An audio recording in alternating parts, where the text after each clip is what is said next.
Hey friends and family, this is SP News Nugget, and today you guys, we're going to be talking about Fantasia. We put out a video, it was probably about 3 or 4 days ago. If you guys haven't seen it, go back and look at it, and then come back to this video because this is an update.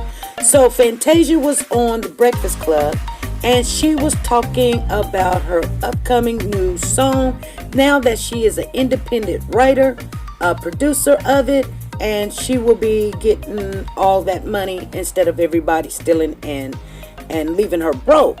So they were talking about relationships on there, and she kind of went off into what a relationship to her was and how she has became a married woman now.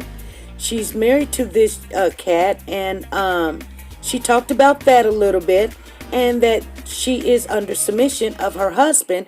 And she felt like this is why African American women, I don't know if she said African American women or just women period, but I think she was talking to the African American women community, that this is why they can't find a man, is because they don't want to go under submission. Well, everything done hit the fan, you guys, and you know how this works. Okay, I'm going to share my thoughts on this a little bit, and then we're going to go to this clip that I have for you guys. So, it seems to me that when African American people get something, they want to share it with everybody. And I'm happy for Fantasia, for her to find someone that loves her. When I look at this guy and how he's looking at his wife, he's just admiring her the whole entire time that she's talking and everything. I think that he's in love, she's in love, and she was just sharing the way that they're handling their relationship. And she was just sharing her thoughts with everybody. So a lot of the African American women done took it to another level. They are mad at Fantasia. They're like, I've had people make comments saying, she just learned how to read, or she just got her GED, or, she was chasing all these married men. Well, okay, she probably did do all of that. But now she's not doing that. Now why are you mad? Because I don't get it. Now she's doing good for herself. She's not chasing married men no more. She knows how to read. She done finished school. Whatever the deal was, that her dilemma or whatever she wants, she's doing well or doing better, and she's trying to share with you. Oh, now nobody want to listen to her. Well, evidently she did something right, because not only she finished school or got her GED or learned how to read, she now got a husband, and he's in there fighting with her to make things happen. You guys, I'm going to share this clip with you right now, because I know you're tired of listening to me. So here we go, and we'll discuss it some other time. But I'm going to let you see this whole entire clip.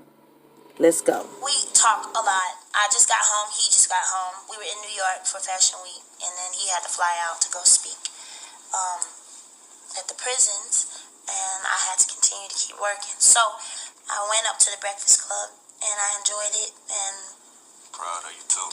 Thanks, babe. We were just wrapping it up, talking, and I was speaking. Yeah. So when I got back home, he had kind of said something that piggybacked off what I was saying, and I thought it was so dope coming from the male perspective that I felt like the male and the female should hear. So here's the issue. Submission is supposed to be a beautiful song and dance between two lovers. What's happened is men have abused that power. Forgive me, they've abused that gift. And we have been misled to think that it's something where it's a dominant spirit, and we own every decision, we dictate everything, we rule with an iron fist. First of all, that's not love. What happens is, in my marriage, let me not speak for everybody, my marriage, I submit daily to the Most High. I stay in my scriptures. I continue to feed myself with things that help me build my character, to reshape my perspective that was messed up in the streets and dealing with different propaganda and programming and things like that, so that I can come to my wife from a pure position. So when I do that, and she sees me and she witnesses over time that it's an authentic demonstration, her heart is moved and softened and compelled to submit to me. Yeah. What does that look like? That doesn't mean that I dictate every decision. I don't walk around the house saying what we're going to spend, how we're going to do it. We talk and we build. and I consider everything that's on her heart, her perspective, her position, her philosophy.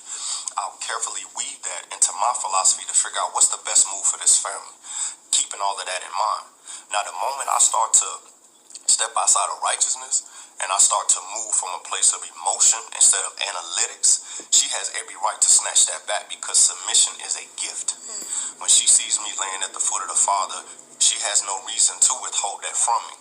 The problem is this: men are not found in positions of leadership handling it with integrity. How you gonna lead your wife if you can't balance a checkbook? If you don't know what's going on in the stock market? You don't have a sound understanding of the finances. You can't create a budget. You don't understand what's going on in the educational system in your community that's impacting your kids. In order to lead, you got to be so far ahead of your family that by the time they come to you with a situation or a problem, you've already dialed into it, done your due diligence so that you can give leadership. You don't lead from your genitals. You lead from a gentle place of understanding. And the more she trusts, the more she can let go of things that she don't have to deal with and focus on the things that edify her. It ain't about money.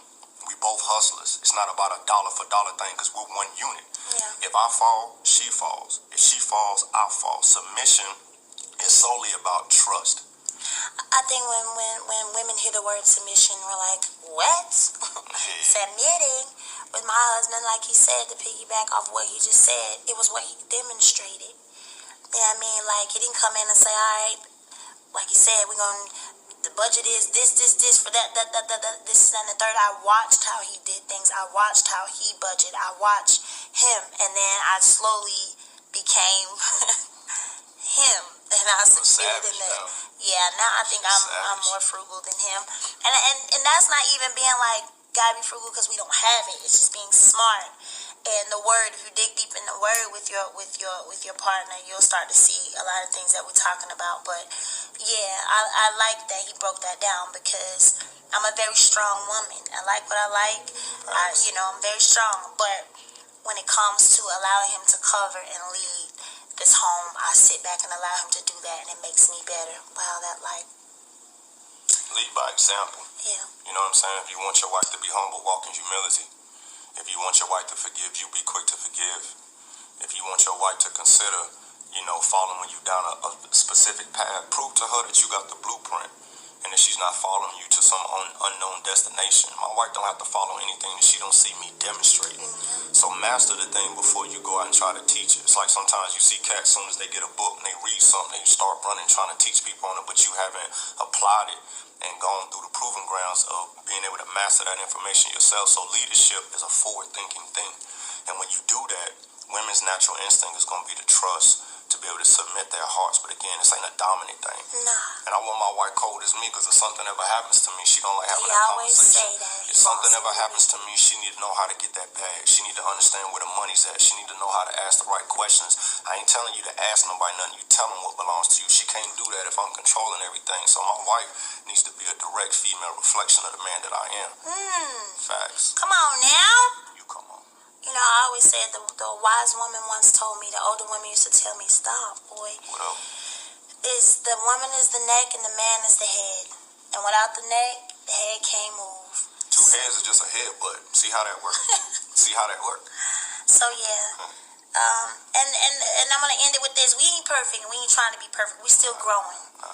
And we just want to share that with all those out there that's still growing and want. And get clarity. Don't be trying to twist my wife's words up at the end of the day, because I'm proud of her for standing. They try to do that? Man, whatever to them.